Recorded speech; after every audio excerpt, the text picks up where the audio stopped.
The term Byzantium often creates confusion when brought up in conversations. Was it a city-state or an empire? Was it inhabited by Greeks or Romans? And how did it get its name? The term itself is the latinized version of Byzantion, which can refer to two different but connected things: the ancient Greek colony on the European side of the Bosporus, and the Byzantine Empire, which is another name for the Eastern Roman Empire. In 667 BC, a group of Dorian Greeks from the city-state of Megara sailed in the northeastern Aegean to establish a colony. Their leader was allegedly Vyzas, although some scholars are now doubting his existence. According to the legend, Vyzas was informed by an oracle that he will establish a city opposite to the land of the blind, without providing more information.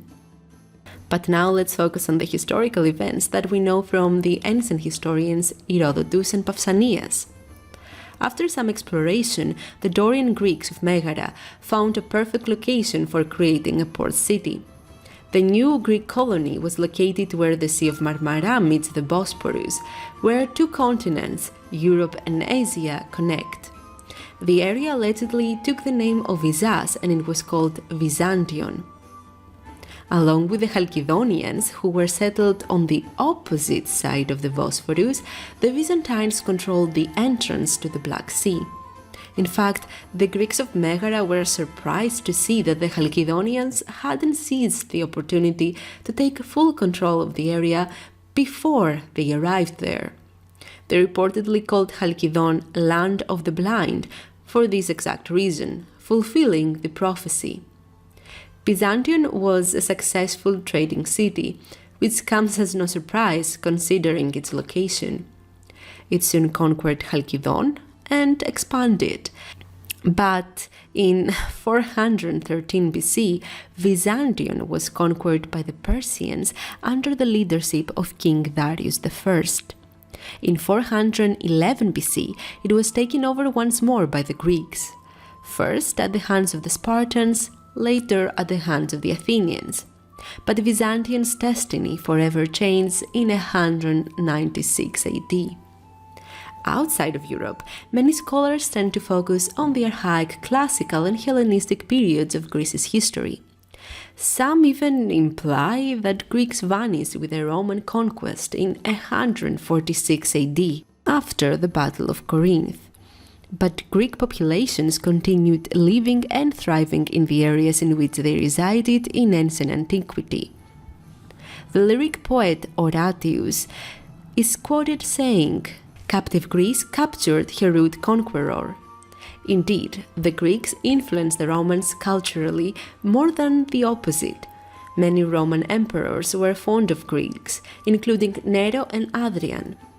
During the Pax Romana, the Greek language became the lingua franca in the eastern part of the empire, and Roman intellectuals would often produce their work in Greek.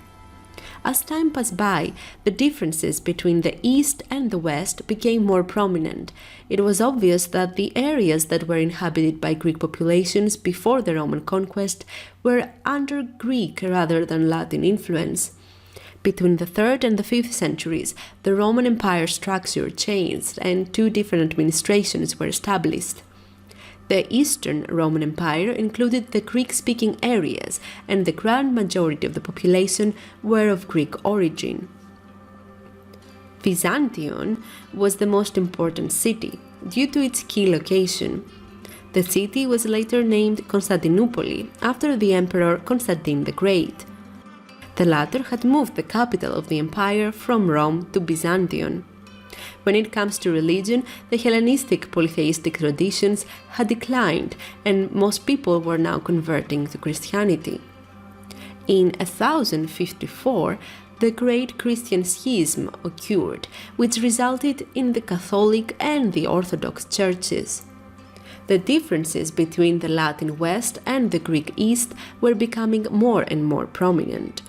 It is important to note that the eastern part of the empire was conquered by the Ottoman Turks in 1453, changing the course of history.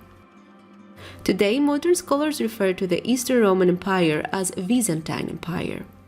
Modern Greeks study the history of the Byzantine Empire along with the history of archaic, classical, and Hellenistic Greece. It is the medieval history of Greece and equally important to our ancient history.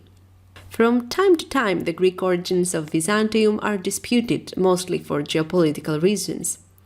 After the Greek War of Independence against the Ottoman Empire, the Greek populations were able to create an independent state. But not all Greek-populated regions were freed, including Constantinople. One of the arguments was that Byzantion was never Greek, but Roman. But not everyone who disputes that the Byzantine Empire is medieval Greece is doing it for geopolitical reasons. The term Eastern Roman Empire implies that the people residing there were Romans. But the term Roman is used both for the people who belonged to the cultural and ethnic group of ancient Rome, but also those who lived under Roman rule. The Greeks living under Roman rule were also called Romans, although they did maintain their linguistic, religious, and cultural differences. After this short introduction, more videos will be posted in the future on Greece's Byzantine history. If you are interested in the Greek language, history, and culture, don't forget to subscribe and stay tuned. Also, feel free to check the description for some helpful links and discounts.